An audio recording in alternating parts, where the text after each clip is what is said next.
O luto é uma daquelas experiências que nos une a todos como seres humanos, mas que ao mesmo tempo cada um de nós vive de uma forma incrivelmente pessoal. Nesta análise, vamos mergulhar na psicologia para tentar perceber melhor esta jornada tão complexa e transformar a teoria em algo que nos ajude a compreender.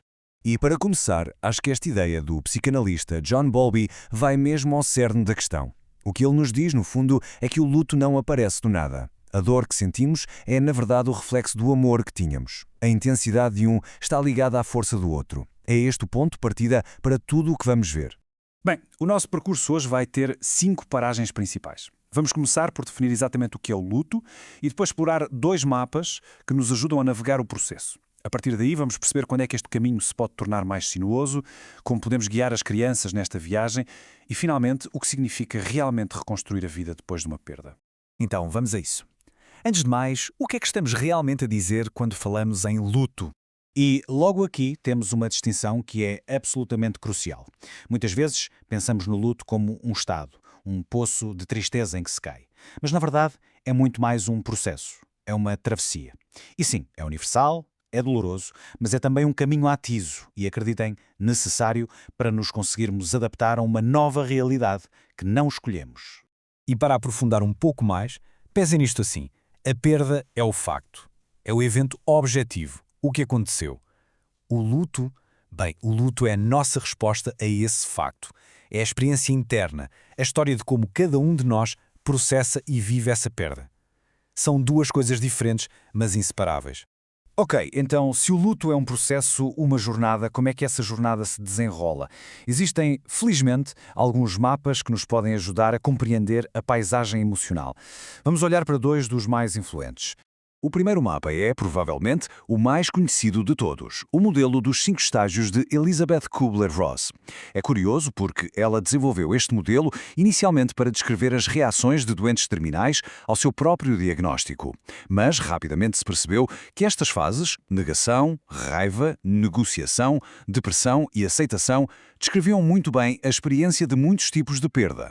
Mas atenção, e isto é muito importante, isto não é uma checklist que se tem de cumprir pela ordem certa. Pensem nisto mais como um conjunto de emoções comuns neste território. Uma pessoa pode saltar de uma para a outra, pode voltar atrás, pode nunca sentir uma delas. É um guia, não uma regra. Agora, o nosso segundo mapa, de William Worden, dá-nos uma perspectiva completamente diferente.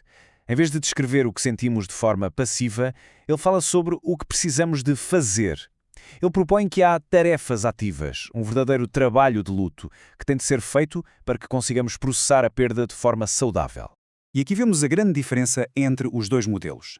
O de Kubler-Ross é como um mapa do tempo. Descreve o clima emocional que podemos encontrar. O modelo do Worden, por outro lado, é mais como um guia de viagem. Dá-nos direções e ações a tomar. Um foca-se no sentir, o outro no fazer. E, na verdade, ambos são extremamente úteis. Como qualquer jornada, a do luto também pode ter as suas armadilhas e desvios. E apesar de ser um processo natural, por vezes, o caminho pode tornar-se tão difícil que dá origem ao que chamamos de luto complicado ou patológico. E antes de falarmos dos problemas, é bom lembrarmos disto que diz William Worden. O processo normal de luto, por mais que doa, é isso mesmo, normal. É natural e é suposto passar. É uma fase da viagem, não o destino final. Ok, mas isto levanta uma questão fundamental, não é? Se a dor é normal, como é que se sabe quando a dor deixou de ser normal e passou a ser um sinal de que talvez seja preciso ajuda profissional para encontrar o caminho de volta? E é aqui que entram os sinais de alerta. O ponto-chave não é a presença da dor, porque a dor vai estar lá.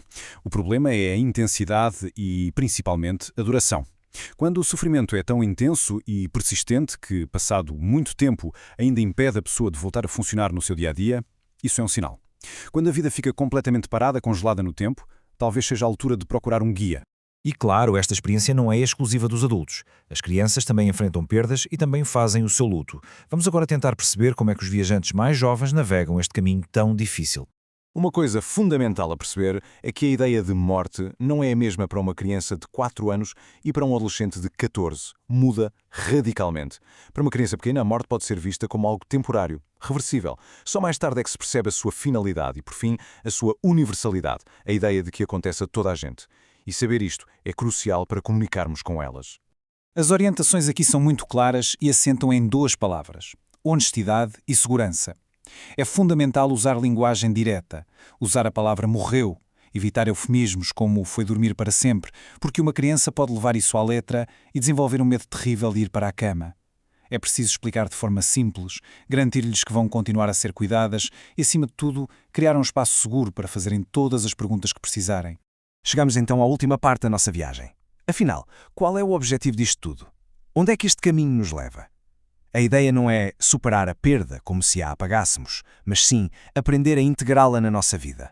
E como é que sabemos que o processo está a correr bem? Bem, não é quando deixamos de sentir saudade, a saudade fica. É quando conseguimos falar da pessoa que perdemos sem aquela dor avassaladora do início. É quando a energia emocional, que estava toda focada na perda, começa gradualmente a ser reinvestida na vida, no presente e no futuro. É quando se volta a conseguir sentir alegria. Eu acho que este pensamento do escritor brasileiro Machado de Assis é uma forma muito poética de ver isto.